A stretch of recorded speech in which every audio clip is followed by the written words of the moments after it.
नमस्कार, मैं मनीषा तिवारी, आप देख रहे हैं न्यूज़। आए बढ़ते हैं आज की खास खबर की ओर।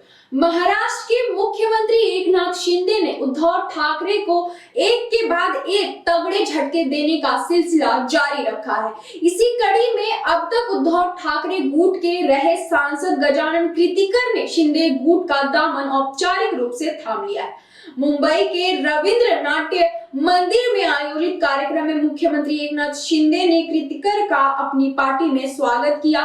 सांसद गजानन कीर्तिकर महाविकास अघाड़ी सरकार के समय एनसीपी के खिलाफ खुलकर अपनी नाराजगी जताने वाले नेता। कीर्तिकर के शिंदे सेना में शामिल होने के बाद उद्धव का साथ छोड़ने वाले सांसदों की संख्या 13 हो गई है। अब उद्धव सेना में सिर्फ 5 ही सांसद बचे हैं। एक समय था जब गजानन कीर्तिकर बाला साहेब ठाकरे के बेहद करीबी थे।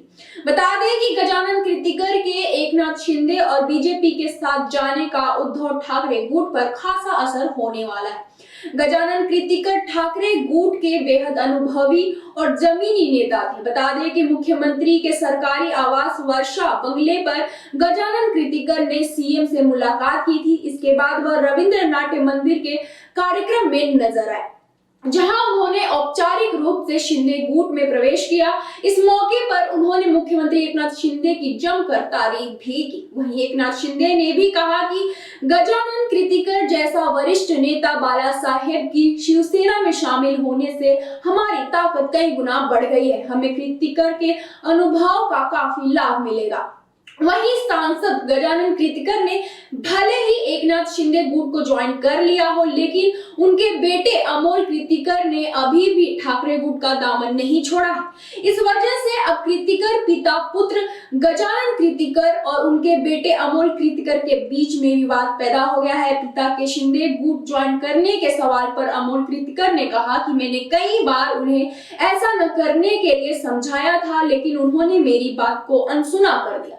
शिंदे गुट में शामिल होने का यह उनका निजी फैसला है। दरअसल गजानन कीर्तिकर के एकनाथ शिंदे गुट में शामिल होने के आसार काफी पहले से ही नजर आ रहे थे। खुद मुख्यमंत्री एकनाथ शिंदे ने उनसे मुलाकात भी की थी। इसके बाद से ही कहा जा रहा था कि कीर्तिकर कभी भी शिंदे गुट में जा सकते हैं। हालांकि तब गजानन कीर्तिकर ने इन बातों को अफवाह बताया था। उन्होंने कहा था कि वह अभी भी उद्धव ठाकरे के साथ हैं, लेकिन अंदर खाने में खिचड़ी कुछ और ही पक रही थी। गजानन कीर्तिकर के एकनाथ शिंदे गुट में जाने से उद्धव ठाकरे गुट को एक बड़ा झटका लगा है।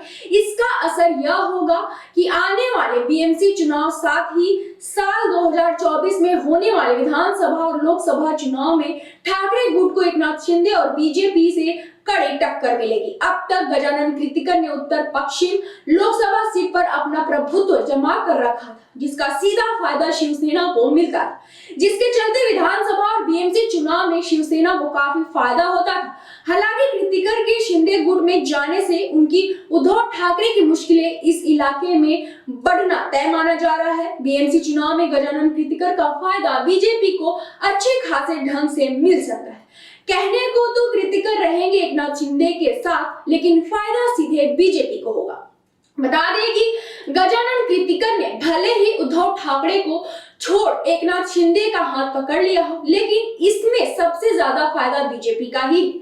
कुछ दिनों पहले राज्य के उप मुख्यमंत्री देवेंद्र फडणवीस ने कहा था कि उद्धव ठाकरे की शिवसेना ने कुछ साल पहले जो गद्दारी की थी, उसकी सजा तो उन्हें मिलनी ही चाहिए थी। फडणवीस के इस बयान से यह साफ हो गया था कि वह शिवसेना को बख्शने के मूड में नहीं है। फडणवीस ने कुछ दिनों पहले यह भी कहा था कि मेरे ही कहने पर बच्चू कडू गुवाहाटी गए थे और एकनाथ शिंदे गुट को समर्थन दिया था।